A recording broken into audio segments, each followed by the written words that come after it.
Merhaba değerli arkadaşlar, değerli dostlar. Yeniden Zerdeş TV'nin yeni bir programından tekrar bir aradayız. Gerçekten de gündem oldukça yoğun. Siyaset, e, ülkede ekonomiyi, yolsuzluğu bir kenara bırakmış. Herkes şu an siyasetle uğraşmak durumunda ve önümüzdeki 3-4 gün içerisinde de dananın kuyruğunun kopabileceği bir süreç yaşayacağız. Ya gerçekten diktatörlüğe göre doğru bir yeni adım yahut da adaletin, hukukun yeniden gündemleşebileceği ve insanların biraz nefes alacağı bir sürece girebileceğimize dair bu verileri güçlendirmek için çabalar sarf ediyoruz. Bu aynı zamanda diasporada yaşayan Kürtler için de geçerli. Orada da yoğun çalışmalar var, aktiviteler var. Bu aktiviteler içerisinde yine bugünkü konuğumuz oldukça aktif gazeteci, yazar Kurdo Baksi daha önceki çalışmamızda da bize katılmış ve katkılarını sunmuştu. Bugün yine kendisiyle hem Avrupa gündemini hem de ülkede olup bitenleri ve geleceğe dair beklentilere dair kendisiyle bugünkü sohbeti yapacağız. Kürdo hocam hoş geldin. Nasılsın? Ne var ne yok? Sağ ol, teşekkür ederim. Hoş bulduk. İyiyim vallahi işte ne diyelim yani sanki 3. Dünya Savaşı başlayacak yani biz o hallerdeyiz bugünlerde. Başlatalım o zaman. Ee, Kürdo hocam siz çok yoğunsunuz. Basından izliyorum birçok e, şeye katılıyorsunuz. Panel, yürüyüş, gösteri falan derken oldukça bir nedir Avrupa'daki gündem? Önce oradan bir girelim istersen. Yani Avrupa şu an neyle uğraşıyor? Kafasında neler var? Ne yapmak istiyor? Bize bu konuda neler söyleyeceksiniz? Evet, Avrupa'da şu anda aslında bir numaralı gündem Ukrayna'dır. Bir de yani Rusya. Rusya'nın Ukrayna girişi 24 Şubat 2022'den bu yana hem ekonomi olayında olsun hem başka konular enerji siyasetinde olsun her şeyde dünyanın her yerinde herkesin hayatına bir şekilde tesir etmiştir. Ondan dolayı da şu anda hem Avrupa Birliği içinde daha fazla çok para vermek istiyorlar. Bir de daha çok fazla silah vermek istiyorlar Ukrayna'ya. Ve Ukrayna'nın kazanmasını istiyorlar açıkçası. Bir diğer yandan da Ukrayna'nın 2030 yılında Avrupa Birliği üyesi olmasını isteyenler var. Bir de o var. İkinci bir konu da Avrupa Birliği Çin ile ilişkileri yavaş yavaş bozmak üzere galiba. Çünkü Çin'de insan hakları yok falan diyorlar. Yani Çin de ikinci bir konudur. Fakat diğer yandan da Ukrayna'da belki savaşı Çin durdurur diye de aynı zamanda ufak bir flört de Çin'le var. Yani Beklenti de var ya. Evet. bir beklenti de var. Çünkü biliyorsun Suudi Arabistan ile İran'ı yan yana kim getirdi? Çin getirdi Çin geçenlerde. getirdi. Evet.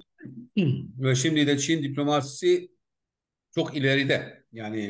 E, Amerika'nın Avrupa Birliği'nin yapamadıklarını şu anda Çin yapıyor. Yani bu da ilginç bir nokta. Fakat konu Ukrayna'dır. Ukrayna şimdi Bakhmut Savaşı vardı. Bakhmut küçük bir bölgedir. Ve Evet. burada en az 20 bin tane Rus Wagner askerinin öldürüldüğü söyleyenler var. Ve buradaki Bahmut diyelim ki bir şekilde bir sembol oldu.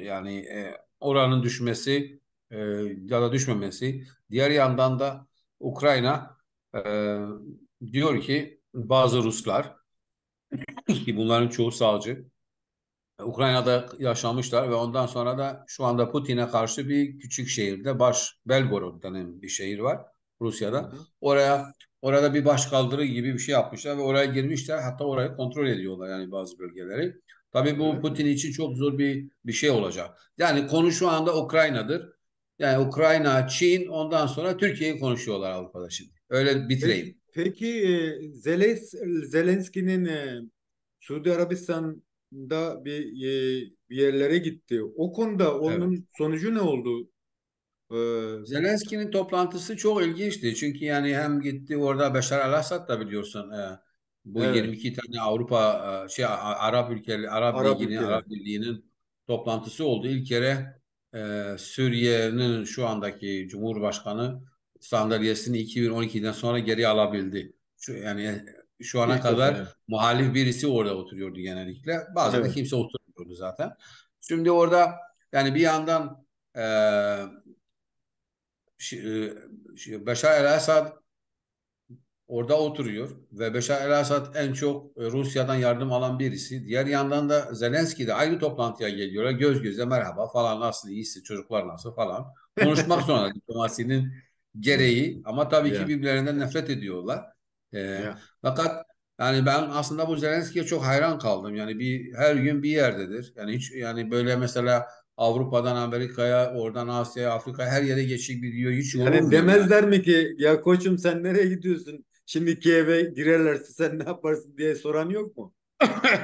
Vallahi bilmiyorum, yani kimse sormuyor çünkü e, bu Ukrayna meselesini, yani Ukrayna ile kavga ettiğin zaman aynı zamanda Amerika ile kavga edersin, başka yerlere de kavga edersin. Onun için herkes, yani bir denge oluşturulmuş ve şu anda dünyanın en karizmatik lideri de Zelenski ve herkes onunla oturmak istiyor, fotoğraf çekmek istiyor. Hatta yani onunla fotoğraf çekenler daha fazla oy alabileceklerine inanıyorlar seçimlerde. Yani Ama hocam hatta yeni bir analiz tarzı var. Deniyor ki Ukrayna Savaşı bir taraftan Amerika'nın savaşı ama Avrupa'nın da geleceğinin sönümlenmesine başlangıç niteliği. Çünkü eğer böyle devam ederse Avrupa'nın kendine dair strateji oluşturacak dengelerinin kalmayacağını, bundan da Almanya'nın daha rahatsız olduğunu söyleniyor. Yani ABD'nin güdümünün iyice netleşeceğine dair bir analizler var, bazı analizler var. evet. Dolayısıyla da yani patapat durumuna Çin'in belki de girmesinin sebebi o olabilir mi? Çünkü Avrupa'da şeyini etkisini yitirmek istemiyor. Evet, şimdi Amerika biliyorsun tek sestir ama Avrupa'da daha çok sesleri var. Genellikle işte üç tane büyük ülke, İngiltere, Fransa, Almanya, Avrupa'da liderlik, hakimiyet üzerinde çalışmalar yaparlar. Eskiden işte Angela Merkel olduğu zaman Merkel, ona işte Avrupa'nın annesi deniliyordu. Yani annemizdi Evet. herkesin. Anne olarak orada, anne gittikten sonra tabii artık kimse yok ortada. Onun yerini annenin yerini kimse alamamış. Macron daha çok böyle genç bir adam falan. E, Evet. bir de Macron hem Çin'le iyi olmak istiyor hem Rusya'yla iyi olmak istiyor. Bu da tabii ki hoşlarına gitmiyor. Yani onun siyaseti galiba beğenilmiyor yani bazı taraflar tarafından. Onun diğer taraftan da şunu unutmamak lazım. Macaristan Avrupa Birliği'nde Rusya'nın işini yapan bir ülkedir yani. Mesela onun için mesela Avrupa Birliği'den dış çıkar da mesela NATO'da İsveç'in üyeliğine hala Macaristan hayır diyor. Herkes Türkiye'yi konuşuyor ama hala Macaristan da hayır diyor. Ve Macaristan enerji sorununda, diğer başka konularda hiç kim Avrupa Birliği'ni dinlemiyor. Yani Amerika'nın işi daha kolay çünkü bir cumhurbaşkanı bir sestir. Ona göre bir siyaset yürütüyor. Ama Avrupa Birliği'nde değişik değişik fikirler olduğu için hem Çin hem Rusya bunları kullanıyor. Ve 600 milyon nüfus zaten var. Tüm Avrupa'yı toplarsan üst üste 600 milyonu geçmiyor.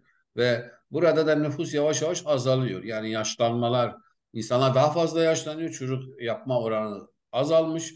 Bundan dolayı da Avrupa'nın birçok sorunları var. Demokratik değil ama demografik sorunları var. Yani ileride 20 sene sonra Avrupa nüfusu biraz daha azalacak. Ya. Şimdi bu konuda Avrupa şu andaki Avrupalılara göre diyorlar ki işte biz, yani asas derdimiz nedir? Yani silah satmak istiyorlar ama silah satmayan, savaşmayan ülkelere silah satmayı e, ayarlıyorlar. Tabii bu da olmuyor. Mesela Türkiye devleti biliyorsun Rojava'ya girdi. Avrupa'da hala onlara silah satanlar vardı. Yani bu o anda savaşta değil diyorlar ama yani hile yapıyorlar. Şimdi önemli olan Kimyasal şu. kimyasal silah iddiaları bile çıkmıştı ya. Evet. Şimdi Avrupa'daki sorun şu. Diyor ki ya ben Ukrayna'ya sahip çıkacağım ama ben elektrik fiyatı benim için pahalı olmasın. İş fiyatı pahalı olmasın. Hiçbir şey pahalı. Ben kendimden, kendi cüzdanımdan herhangi bir masraf yapmayayım. Başta dediler ki herkes kabadayıydı. Ya sorun değil. E, bizim için elektrik parası şu bu önemli değildi. Faizler önemli değil. Şimdi birisi eskiden faiz için 500 dolar öderdi ayda. O şimdi 2000 dolara gitmiş. Yani birçok ev elektrik fiyatı diyelim 100 dolardı ayda en çok, yani bir villada. Şimdi Hı hı. o 2000 dolar oluyor bazen. Yani Ya. yalnız elektrik söylüyorum. Tabii bu Ya. konuda artık insanların Yani cüzdanı bir de idealizmi yan yana getirdiğin zaman bazen insanlarımız biliyorsun şeydir. O zaman diyor ki bana zarar gelmesin. Evet. Şimdi Rusya unutmayalım İkinci Dünya Savaşı'nda 20 milyon insanı kurban etti kendine. Yani onlar için ha 1 milyon öldürülmüş ha 5 milyon öldürülmüş hiç önemli değil. Çünkü 150 milyonluk nüfusu var şu anda. Şimdi Avrupa'da öyle değil. Yani bunu sen Amerika'dan asker niye mesela gitmiyor oraya? Şimdi bir de deneyi var. Diyor Irak'a Amerikan askeri gönderdik. Hala orası hal olmadı. Yani mesela Ya, Irak Savaşı'nın örneği var. Tamam Amerikalılar gelsin ama bu Saddam'ın ordusu değil yani bu Rusların ordusu. Tarihi bir şeyleri var evet. ve şimdi bugüne kadar Avrupalı diyor ben gidip orada çatışmam diyor. Ama diyor çok ağır silahlar da vermem diyor şeye. E, Ama konsept de değişti zaten. Yani artık mesela firmalar savaşıyor şu an. Şu an Rusya için Ukrayna'da savaşan bir firma var. Adını şu an unuttum Wagner. ama Wagner. Mesela o Wagner'in e, çok ciddi bir çıkışla Zelenski'yi alt edebileceğine dair de bazı analizler yapılıyor. Yani Çin'in hatta müdahale etme isteğinin sebebi de o. Yani susturup Putin'i susturup başka bir denge oluşma ya bir ön açabilir miyiz diye. Yani şimdi bu Wagner'i de biraz fazla sayısal olarak abartıyorlar yani. Onu da söyleyeyim sana. Şimdi Yani mesela iyi takip edersen görüyorsun ki mesela bu 20 bin tane öldürülmüş. Bunların 10 bin tanesi hapishanedeydiler, mahkumdular. Bunlar mahkum da Putin onlara dedi ki eğer Wagner'e giderseniz sizi beraat ediyorum. Yani af çıkarıyorum sizin için. Ya adamlar da evet. 24 yıl 30 yıl ceza almış. Ya işte biz gidelim ya spor toto ya kalırım ya giderim. Yani ben burada öleceğimi. Yani aslında büyük insanlık dramlarıdır Kemal Bey. Yani Yani çok ürkütücü gerçekten. Yani ürkütücü bir şey ben ya anlatıyorum bile rahatsız oluyorum yani. Bir uzman tabii olarak kesinlikle. konuşurken ben rahatsız Kesin. oluyorum yani. Çünkü Ya. ya düşün adam orada hapse girmiş işte banka soymuş bilmem ne. Sonra gelip diyorlar işte sen eğer oraya gidersen Ukrayna'da savaşırsan sana işte bu kadar para çocuklarına para vereceğim, eşine para vereceğim. Senin için af çıkarıyorum. Adam da orada durmuş. Ya o çok zor şartlarda bir Sibirya'da soğuk yerlerde şey yok zaten kalorifer hapishanelerde. Ya. Doğru dürüst bir yemek yok, bir elbise yok, bir şey yok. Adam diyor ben gideyim artık bana ne oluyorsa olsun. Şimdi bunları alıyorsun benim demek istediğim nokta şu.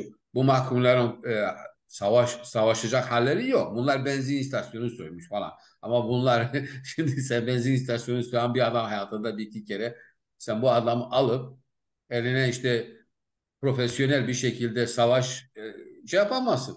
Yani bunlar da hırsızların çoğu da veyahut da katillerin burada mahkumların zaten %70'i de 50'nin üzerinde yani fizikleri falan dayanmaz. Yani 18 yaşındaki çocuk değil yani oraya gelen. Evet. Genç kimse Evet. gelmiyor.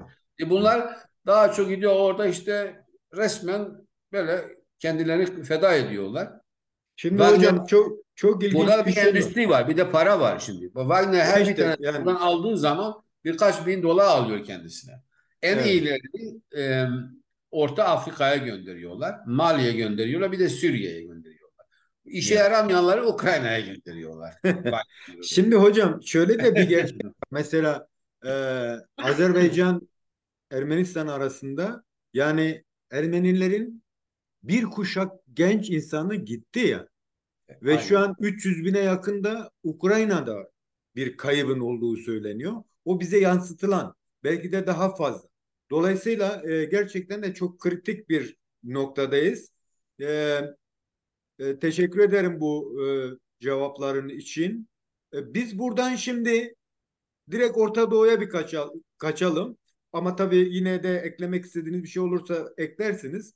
Tamam. Ee, Aslında tam da böyle bir bağlantı giriş yapabiliriz. Çünkü tam böyle seçim arifesinde bir rejimden bahsediliyor. Değiştirilmesi gereken bir rejim var deniyor. Çünkü bir rövanş var. 1924'te Kemalistlerin kurgulamak istedikleri seküler bir yapının dışında Erdoğan'ın başkan iktidara gelmesiyle o sekülerliği aşıp yeni bir muhafazakar, belki e, şerri bir rejim sürecine girdi. O nedenle onların da elinde paralı diyebileceğimiz nitelikte güçler var. Yani Sadat Sadat gibi. mesela. Yani e, dolayısıyla oradan da geldiğimizde bize döndüğümüzde nasıl bir şey görüyorsunuz? Yani bu ön belirlemeden önce bu Avrupa'daki düşünceyle birlikte ele alırsak. Yani bu daha çok seçim üzerinde mi konuşmak istiyorsun yoksa Orta Doğu'nun kaderini mi daha çok? Daha çok seçim, Seçim seçim, için. Evet, seçim. bu şimdi bu her şeyden evvel yani pazar günü yapılacak olan bu seçim aslında yani aslında şunu demek istiyorum. Türkiye'de aslında hiçbir zaman seçimler parti yani hükümetler için yapılmadı. Hep bir devlet, yani devletimiz nasıl olsun diye seçime gittiler. Yani Türkiye devleti ölmesin, bitmesin korku. Çünkü Türkler kadar yani böyle kimliğinden emin olmayan başka bir halk yok dünyada. Şimdi kimliğine emin olmayan bir insanın o zaman her zaman kimliğine sahip çıkmak ister. Yani kimlik politikası. Yani Türkiye'de mesela et pahalı oldu, balık pahalı oldu, domates şöyle önemli değil. Ama bir çıkınca daha şimdi Cumhuriyet Gazetesi'ne bakıyorsun 1927'de mesela ilk Latince çıkan başlıklar. Çünkü ben Arapça okuyamıyorum. Onun Evet, için ben sınırım orada başlıyor. evet. Şimdi e, mesela eşkıyalar diyorlar. Mesela terörist demeyin, Kürtlere eşkıya diyor o zaman. Ya, Şimdi biliyorsun bizim Dersim'de işte o değişik Zilan'daki isyan diyorlar falan, katliamlar şu bu. Onların kullandığı dil hep güvenlik yani. O zaman bile evet, yani daha 1927'de başlıyorsun, 25'te Şeyh Said mesela olayında Şeyh Said'in isyanı. Onu mesela orada da işte İngiliz ajanları falan diyorlar. Hep dıştan gelen güçler. Yani 1925 yılındaki Cumhuriyet Gazetesi'ni al ve Sabah gazetesini bugün getir yan yana koy. Bilhassa 13-14 Şubat'ı 1925'i anlatıyorum. 13 evet, Şubat ile 1 Haziran'ı yani daha detaylı konuşalım. evet, 1925. O günleri evet, getir. Yan yana koy. Ya diyeceksin ki ya bu herhangi bir fark olmadı mı 100 sene içinde yani? Burada terörist diyor, orada eşkıya diyor. evet, Hani ondan sonra bilmem biz de geliyoruz diyoruz ki ya seçime gideceğiz. Ama ilginç olan hilafet 1924'te kaldırıldı bildiğiniz gibi. Sen aslında oraya gelmiştin, güzel bir noktaya değindin orada. Şimdi bence eğer Erdoğan pazar günü kazanırsa teokratik bir sisteme geçme tehlikesi çok artıyor artık Türkiye'de. Yani artık bazı şeyleri frenleyemezsin. Şimdi bildiğin gibi Adnan Tanrıverdi diye bir adam var. Eskiden Türk ordusunda ajanlık yapmış diyelim. Yani aslında ya, e, yani onu 30 senede falan tanıyorum, uzaktan takip ediyorum. Yani bu insan e, o Türk ordusunda ne yapmışsa ona kalmış. Yani orada zorla milleti namaza götürmüş, Genelkurmay gelmiş ona çiçekler vermiş, hediyeler vermiş. Aslında Türkiye'de yasak yani böyle şeyler evet. bildiğiniz gibi. Hı Yani hı. adam sonra da işte bir gün Mehdi gelecek falan demiş. Ondan sonra kaç kere orduda ona mektuplar yani onu atmak istemişti ama olmamış. Sonra da Erdoğan almış bu derin devlet adamının İslamcı kesiminden birisini kendisine danışman yapmıştı. Sonra bu adam ile oğlu Sadar diye bir örgüt, Wagner yani, kurmuşlar şu. Ve bu adamın hayali şu. Ben bu adamın hayali diyeyim çünkü Erdoğan'ın hayali dediğim zaman belki haksızlık yapmış olurum. Yani ben çünkü o adam başka bir tip adam yani Erdoğan. Yani o daha çok parayı seven, hırsızları seven, yani gangster bir insan olduğu için ben onu buraya katamıyorum yani. Ama bunu kullanacaklar bu insanı yani. Evet, Teokratik çevreler gangster adamları kullanacaklar ki sistemi değiştirecekler. evet, Şimdi ben Adnan Tanrıverdi şöyle diyor. Bak onun 2012'de falan bazı şeylerini dinlesek, geriye gidersek konuşmalarını sağda solda ve şu anda olan bazı şeyleri gördüğümüz zaman daha güzel anlayabiliyoruz şimdi. Adam evet, diyor ki Afrika diye uluslararası bir Müslüman ülke kurulacak. Afrika Asya, yani orada Asya getiriyor. Diğeri de işte Afrika. Yani Afrika ile Asya'da galiba işte 46 mı 48 şu anda ezbere bilemeyeceğim. 46 hükümet diyelim. Sudan'da yani Etiyopya'da da az saymazlar ama Sudan'ı sayarlar. Çat da belki sayarlar içinde. 46'ya çıkar. Bu ülkeleri getirecekler ve diyor ki bu büyük imparatorluğun ismi Aslika olacak. Yani aslında Osmanlı İmparatorluğu. Yani adam bizi kandırıyor da haberin olsun. Şimdi, ve bunun başkenti payitaht diyor. Başkent demiyor, payitaht diyor adam. Yani bu da önemli bir nokta. Payitaht demesi bile bazı şeyler, sinyalleri bize veriyor. Şimdi payitaht diyor, İstanbul olacak. Şimdi sen bakıyorsun ki ya şu anda Erdoğan ne yapıyor? Yani devlet kurumlarının çoğunu Merkez Bankası'nı İstanbul'a diyorlar götürmüş şu anda. Ben tam bilmiyorum. Sonra bugün haber aldım. Yani bakanlıklardan başka Ankara'da hiçbir şey bırakmamış. Yani yavaş yavaş Erdoğan bu adamın dediklerini yapıyor. Yani İstanbul'u başkent yapmak veyahut da payitaht yani dedikleri gibi yapmak. Bu işte bu yeni kurulacak düzenin mi, sistemin mi, devletin mi bazı sinyalleridirler. Şimdi bunu ondan sonra peki şimdi sen bu Astika devletini kurduğun zaman diyor resmi dil Arapça olacak. Bunu da söylüyorlar yani. Ve bunu televizyon kameralarının önünde yani bir YouTube'a girersen Kemal Bey çok rahat bu sana söylediklerim belki daha çabuk öğrendim ama sonra da zaten çıktık bunlar şeye yani bunlar. Evet. Şimdi bu adam normal diyelim ki normal bir ülkede böyle bir şey söylediği zaman bu adam mahkemeye veriliyor. Bu adam mahkemeye verilmiyor. Adama maaş da veriyorlar. Ve oğluna milyarlarca para veriyorlar. Ve bu adama diyorlar ki sen git Suriye, Kürdistan'da zeytinleri çal, getir, sat. Bu paraları Afrin'de. beraber bölüşelim. Evet. Bu adama Afrin'de diyorlar ağaçları ki kestiler. nasıl? Evet. Afrin'de ağaçları kökten kestiler. Mobilya ağaçlarını getir. Eskiden %10 alıyordu Erdoğan. Şimdi %50'ye getirmiş diyorlar son istihbaratıma göre. Yarısı sana yarısı bana. Ama aynı zamanda bu adamlar gidiyor Suriye'de o İslamist çevreleri topluyorlar cihatçıları. Onlara silah veriyorlar ve bu devlet kasasından gidiyor bu paralar. Yani şimdi bazı insanlar bana soruyor ya niye ya bu kadar genç Afgan gelmiş Türkiye'ye? Ne kadar genç şimdi bir tanesinde çoluk çocuk yok. En yaşlısı 27 yaşında. Hepsi genç böyle gelmişler. Afrika'dan insanlar geliyor. Her yerden geliyor Türkiye'ye. Bunun ne planı olabilir? Seçim hilesi için miydi? Ben inanmıyorum yalnız. Tamam biraz hile olur. 100-200 bin tane aldılar falan şu bu. Türk kimliğini vermişler. Zaten yeni bir anayasa çıkıyor. Yeni bir kanun çıkmış. Eskiden mesela Arapça senin bir soyadın olduğu zaman Türkiye'de sen o soyadı değiştiremezdin.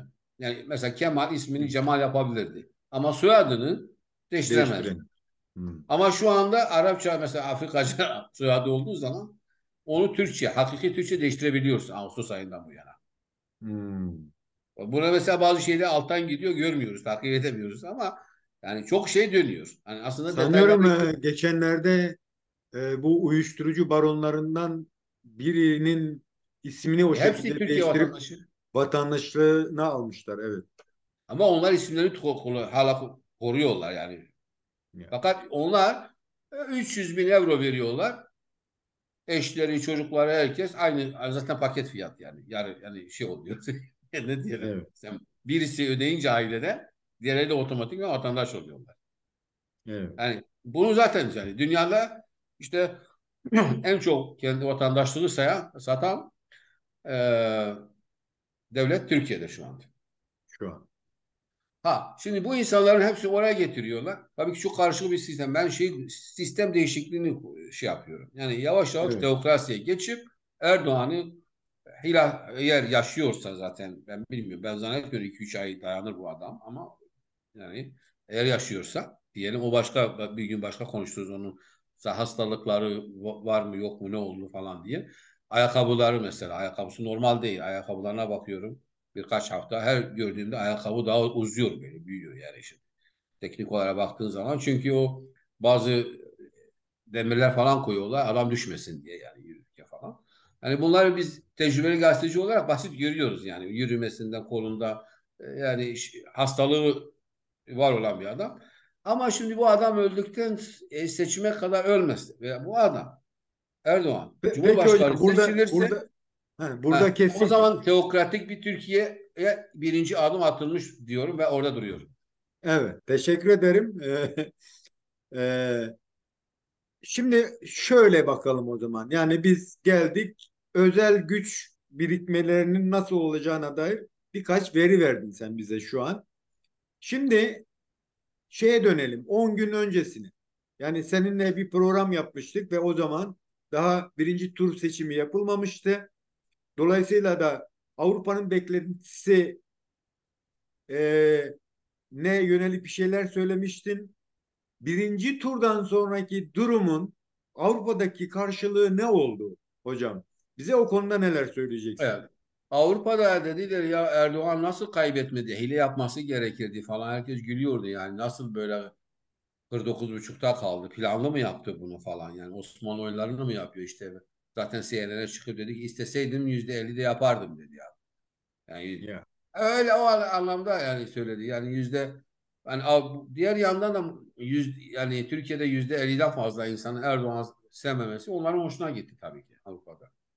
Evet. Ve şimdi Avrupa'da dediğimiz zaman Avrupalı hükümetler ve normal Avrupa insanı ve Avrupa basını birbirimizden ayırmamız lazım. Yani bazı hükümetler üzülmüştür. Çünkü onlar diyor ki ya altılı masa gelse teker teker adamlarla oturacağız. Kimdir? Bir de yedinci adam gelecek. Şimdi sekizinci adam gelecek. Ben bu göçmen politikasında ne yapacağım? Bu Araplar başıma bela olacak. Benim O bir ülkeme sorun gelmesin. olarak görünüyor mu gerçekten? Tabii tabii. Bu çok önemli bir yani. Hmm.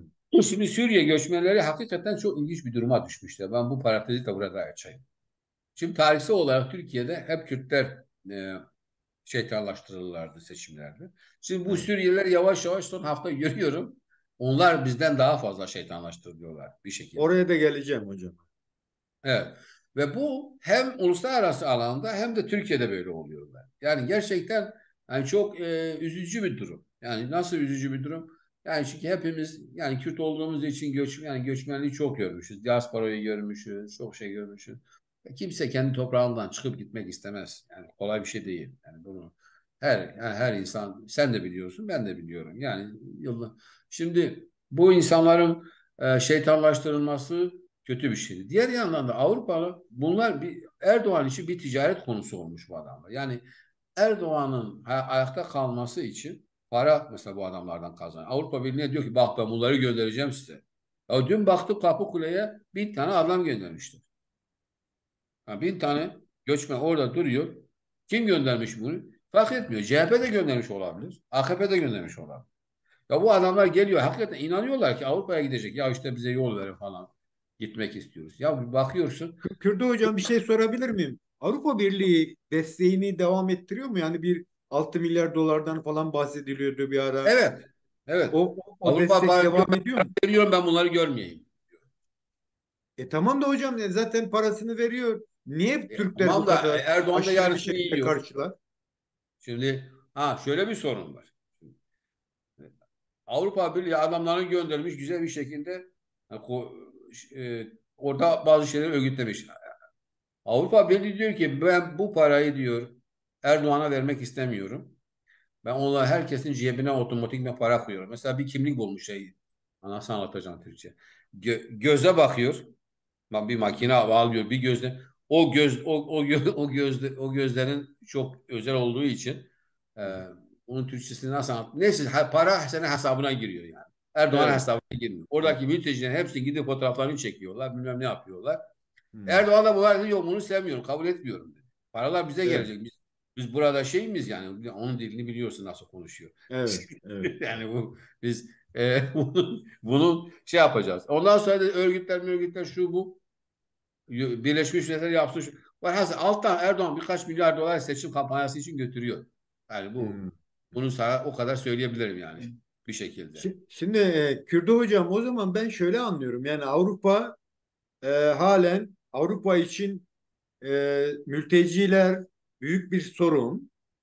Çok büyük E, bir sorun.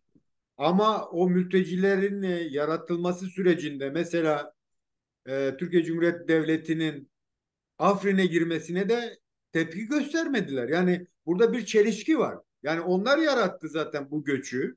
Yani burada bir ikiyüzlülük görüyorum ben. Bir, ikincisi Aynen. eğer öyleyse e, neden NATO yoluyla yaptırımlar uygulanmıyor?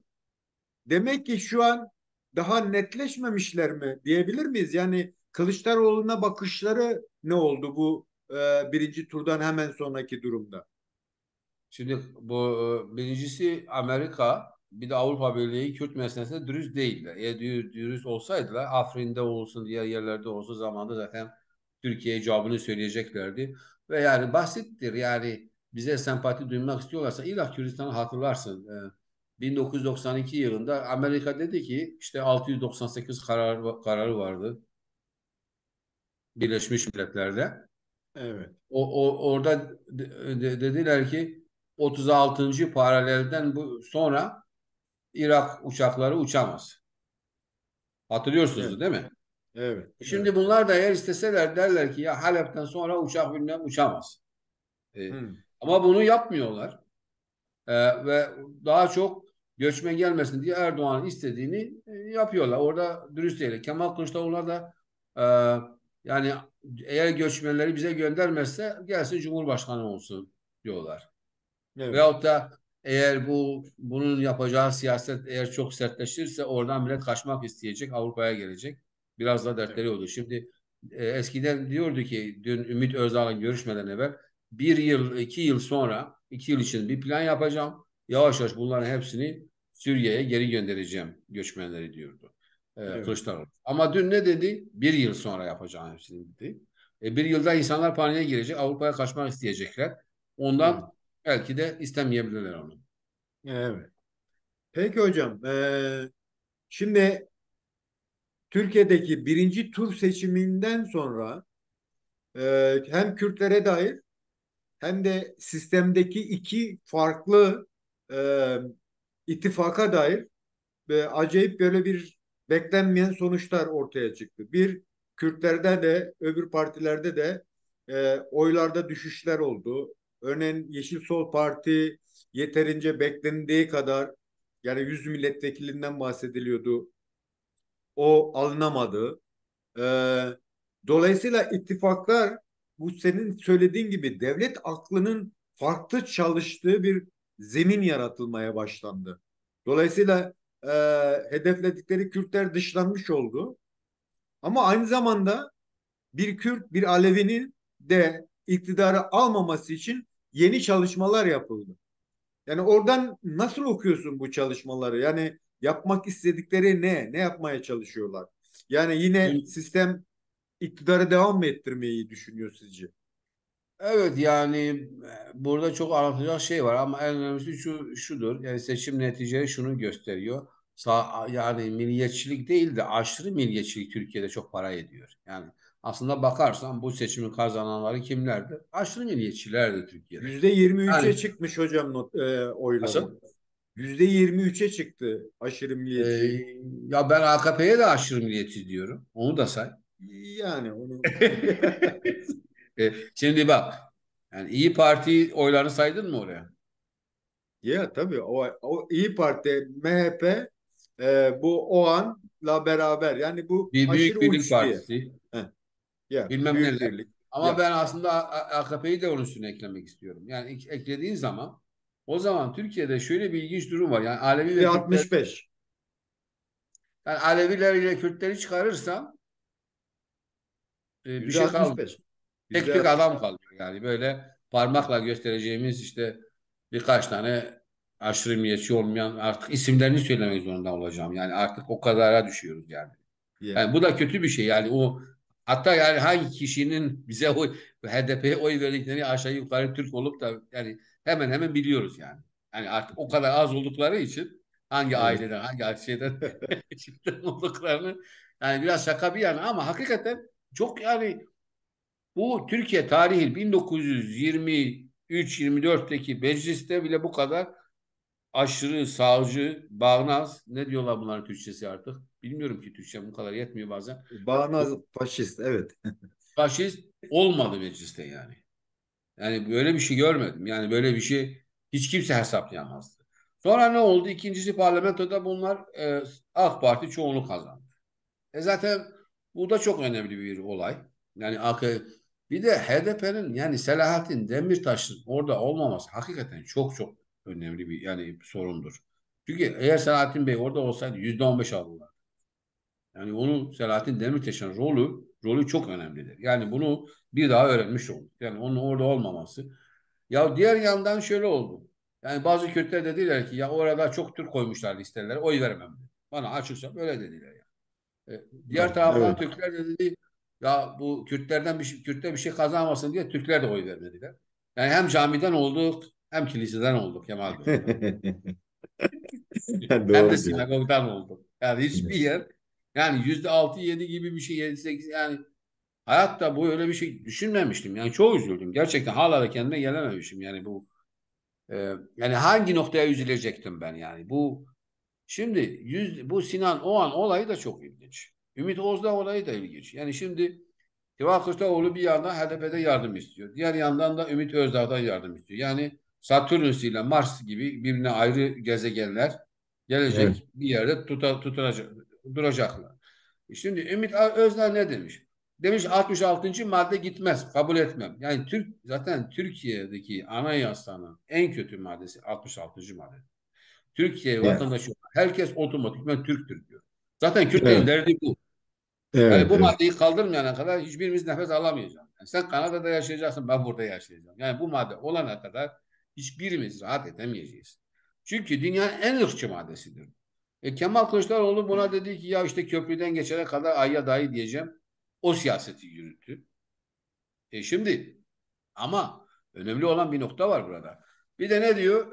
Yani Kürtler işte Ümit Özdağ diyor ki ya doğru dürüst demiyor. Ya bizim kayımlar oldu. 80 tane belediye yani koskoca belediyeler şey oldu. Ahmet Türk mesela belediye başkanı seçilmiş. O şey değil. Bunlar işte diyor mahkeme kararı falan işte mahkeme karar verirse bir daha kayyum atacağız. Yani böyle şeyin yazılması o 7 tane madeni içinde hakikaten utandırıcı bir şeydir. Zaten mahkemelerimiz var. Zaten birisi para çalmış da bir belediye reisi veyahut da bir şey yapmış da kötü bir şey işten atılıyor. Yani zaten maddelerimiz var. Anayasamızda duruyor bunlar zaten.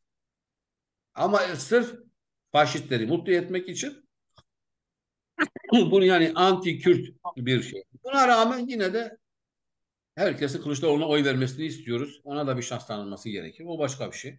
Fakat e, yani CHP daha fazla milliyetçilik yaparak Kürtlerin oylarını almak istiyor. Bu iş nasıl gidecek bilmiyorum ben. Yani bu çok zor. Evet. Şimdi evet dün bu protokol imzalandı. Ama ayrıntılara bakarsanız bu e, altılı masanın yani e, daha önceki yayınlamış olduğu şeyde 200, 240 mı 2400 sayfalık mı bir şeyler vardı. Buna benzer şeyler Bin sayfadan yani fazlaydı o. 2400 gibi herhalde öyle bir Ha şeydi. 2004. E, Dolayısıyla bunları tam zıttı şeyler vardı. Yok değildi. Burada şey görünüyor. Devlet bir düzenleme yapıyor. Yani işte Cumhur'u MHP ile ve o anla dengeledi. Millet İttifakı'nı da hem İmamoğlu hem Ankara Belediye Başkanı hem de şimdi Zafer Partisi lideri e, bu ile beraber sıkıştırıp Özdağ'ın etkisini arttıran ve çepeçevre böyle sıkıştırmaya çalışıyor Kılıçdaroğlu. Dolayısıyla sanki Kılıçdaroğlu'nun böyle sıkıştırılmasıyla Kürtlerin oy vermekten çekinmesi ki tepkiler de ağır ağır gelmeye başladı. Dolayısıyla oradan hareketle bir öncelik kazanıp tekrar sistemi devam ettirmek gibi bir durum var. Siz orada ne görüyorsunuz? Yani bütün bu milliyetçi çıkışlara rağmen. Çünkü Kürtler için zaten bir şey değişmeyecek gibi. Yani o da gelse dövüyor, o da geliyor dövüyor. Yani Evet. birisi başka dövüyor, birisi başka şekilde dönüyor. Burada Kürtlerin rolü sizce ne olmalı? Yani Kürtlerin hangi tutarlı noktaları daha çok öne çıkmalı sizce? Evet, her şeyden evvel yani mesela hala ben dinliyorum bazı profesörleri falan Türkiye televizyonlarında. Türkçe dili için mesela birisi o gün o kadar terbiyesizlik yaptı ki e, yani onun soyadı İlki Bey midir? Yani çok tanınmış bir tarihçidir. Ya Duymuşsunuz ismini. İlber Ortaylı. Nasıl? İlber Ortaylı. Evet. Diyor ki Kürtçe dili devlet dili olamaz. Nasıl yönetecekler? Ya anayasa yazılamaz bu dili diyor mesela. Yani bu adam kardeşim sen Irak Kürdistan'ında anayasaları Kürtçe, Kürtçe her şey yani trafik kurallarından tut her şey ders falan. Hani Suriye Rojava'da bugün Kürtçe alacak. Resmi bir dildir. Yani her yerde resmi kullanılıyor. Yani bu kadar kendilerini yani zor yani bu kadar kendilerini önemli görmeleri hakikaten çok ilginçtir. Yani dünyada hiçbir yerde Türkiye'de olan ırkçılık yoktur. Yani başka insanların haklarını yeme, hor görme. Ee, Eğer bir şampiyona, işte bir uluslararası yarışma olsaydı Türkler kazanacaktı. Yani korkunç bir şeydir ama yani ben düşünüyorum bazen ben nasıl orada hayatta kalabildim yani. Bu kadar yani olamaz. Türkçe dili diyor uymaz diyor devlet. Onun için de Türkçe dili niye okullarda olsun diyor. Niye okutulsun diyor. Hani böyle diyor adam. Yani bu daha yepyeni oldu yani. Ben bana gönderdiler. Dinledim şok oldum. Şimdi sen bana diyorsun yani Türkiye'de iki çeşit milliyetçilik var. Bir tanesi Coca-Cola milliyetçiliği, diğeri de Coca-Cola Light. Yani CHP'nin Evet. Coca-Cola Light sürdürüyor. Bazen Evet. de değişiyor, birbirine giriyor. Yani bir fark yok. Şimdi ben Mansur Yavaş eskiden ne demiş ne dememiş bilmiyorum ama bugün demokrat olabiliyorsa iyidir. Şimdi Ümit Özdağ'ın demokrat olmadığını herkes biliyor. Şimdi bu adam hatta diyor, bana gelen bilgilere göre Kemal Kılıçdaroğlu'na demiş ki yani garanti vereceksin ki Demirtaş 5 yıl daha hapiste kalacak. Anladın Doğru. mı? Yani inanırım. Yo yo yani sağlam bilgi bana yani. Şimdi ben bunun bilgiyi alınca insanın aklına nasıl böyle bir şey gelebilir? İnsan olabilir mi bu adam yani? Yani ben birisi siyasi hapiste olduğu için canımı veriyorum ki hapisten çıkarmak için para ödüyoruz, bilmem ne yapıyoruz. Birisi de geliyor ki yani ben hayatta böyle bir şey düşünmemiştim.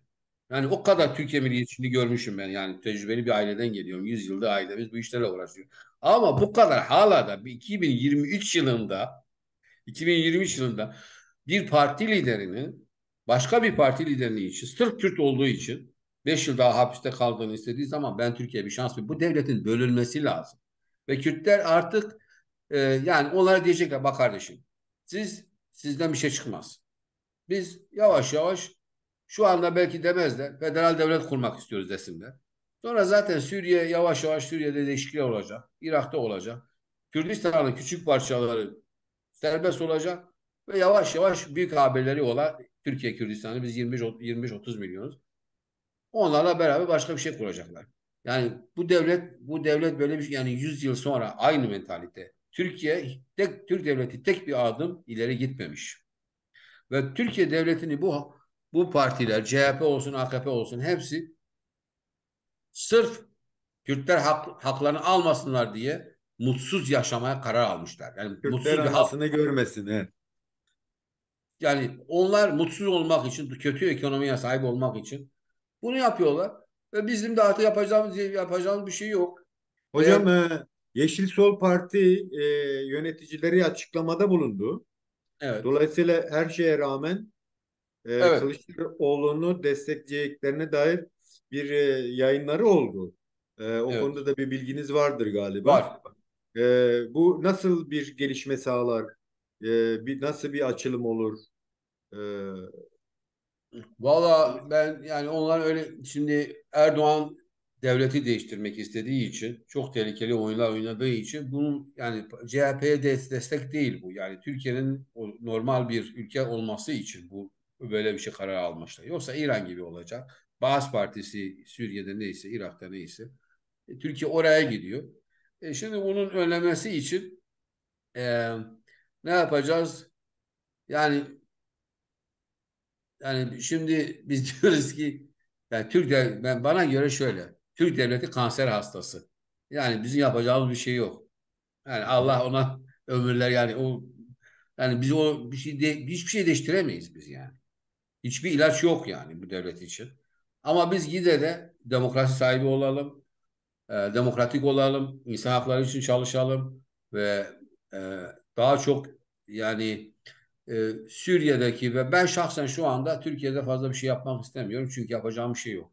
Ama Rojava'ya sahip çıkıyorum. Orada bir şeyler var. Biz tüm Kürtler de herkes oraya sahip çıksın çünkü Rojava özgür olduğu zaman hayatımız daha çok kolay olacaktır. Çünkü Türkiye Kürdistan ile 911 kilometre bir sınırı var. Yani Evet. az bir sınır değil. Yani Evet. diğer yani Irak, Kürdistan'ıyla İran'la 300-400 falan da ama bu 911 kilometre sınırımız var. Oradan yavaş yavaş yani Kürtlerin Rojava'ya şu anda sahip çıkmaları lazım. Ondan sonra Türkiye'de de şimdi Irak'ta Kürtler niye haklara sahip oldular? Çünkü Saddam Hüseyin o kadar kötüydü. Kendi kendine bir savaş başlattı. Kürtler haklarını aldılar. Şimdi Türkiye devleti de Suriye'de bir savaş başlattı. İşte Osmanlı İmparatorluğu kuracaktı ama orada küçük bir Kürdistan devleti kuruluyor şu anda. Yani Evet. Erdoğan'ın planlarını 2011'de düşün. Yani Evet. ne yapacaktı o zaman?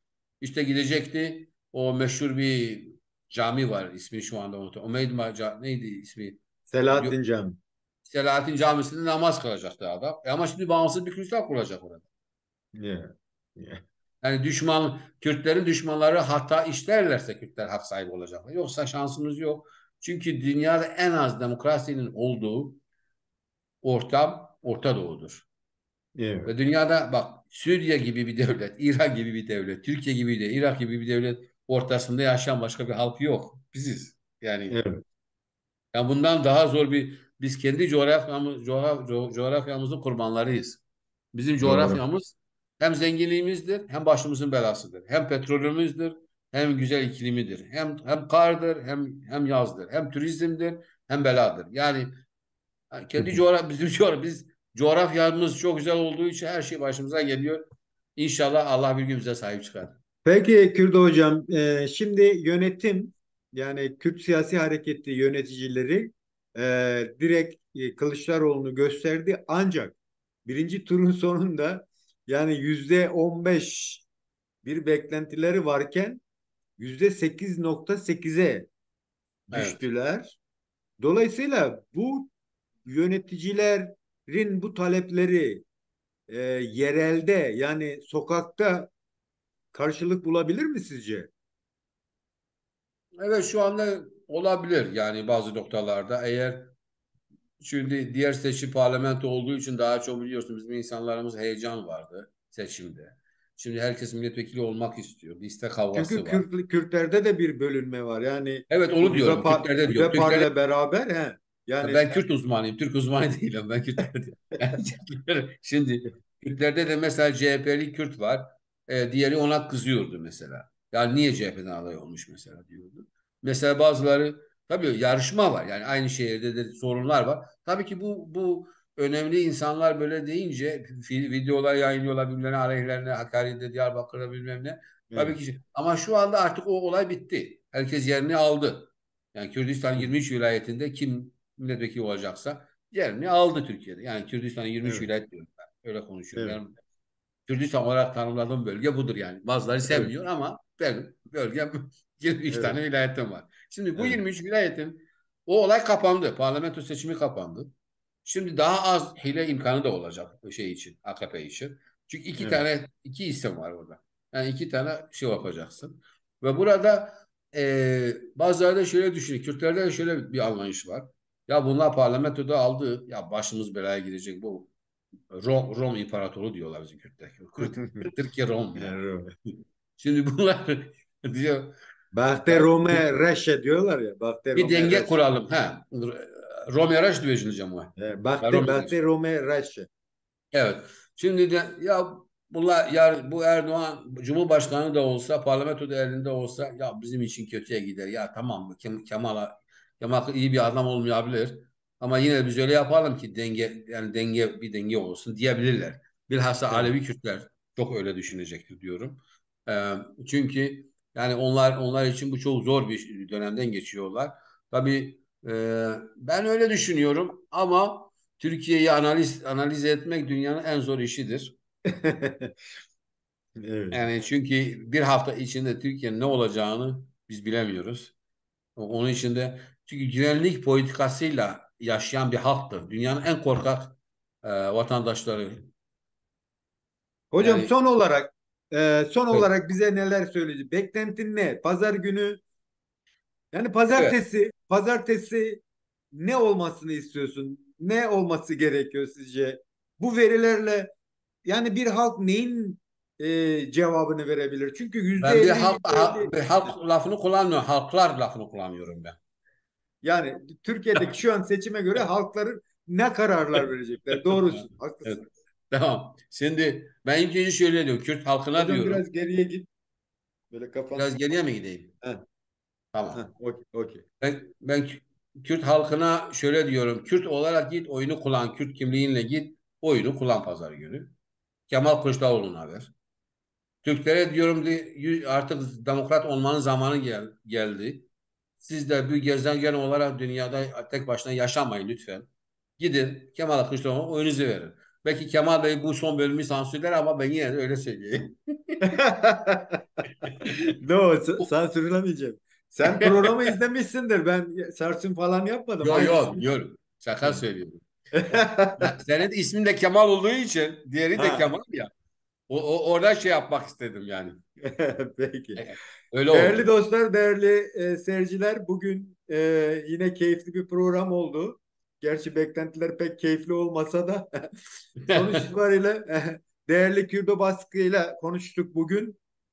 Seçimlere dair Avrupa'nın beklentilerini ve bakışlarını ele almaya çalıştık.